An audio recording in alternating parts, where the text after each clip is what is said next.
සාමාන්‍ය බොහෝ ජනතිවරණවලදී අපිට ගණන් කිරීමේ வழமையாக ஒவ்வொரு தேர்தலிலும் வாக்குகளை எண்ணும் போது வாக்குகளை 2 குவியல்களாக வைக்க நேரிடும். இம்முறை 2 குவியல்களில் வாக்குகளை வைப்பதற்கான சந்தர்ப்பம் எமக்கு கிடைக்கவில்லை. முடிவுகளை பார்த்தால் உங்களுக்கு புரியும்.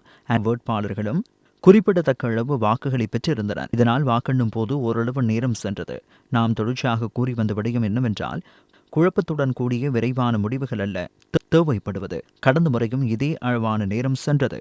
கடந்த முறையும் 4 மணியாகும் போது முடிவுகளை அறிவித்தோம். அதன் பின்னர் 3 மணித்தியாலங்கள் சென்றது. இம்முறை விருப்பு வாக்குகள் எண்ணப்பட்டதால் அந்த நேரம் மேலும் அதிகரித்தது. நாம் அந்த நடைமுறையை பின்பற்ற வேண்டும். காலதாமதம் ஏற்பட்டதாக முன்வைக்கப்படுகின்ற கருத்தை என்னால் எந்தவொரு சந்தர்ப்பத்திலும் ஏற்றுக்கொள்ள முடியாது.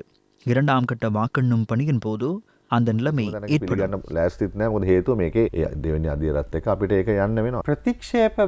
நிராகரிக்கப்பட்ட வாக்குகளின் எண்ணிக்கை 2019ஆம் ஆண்டு 2015ஆம் ஆண்டுகளை விட அதிகமாகும். அந்த புள்ளி விவரங்களை பார்ப்போமா?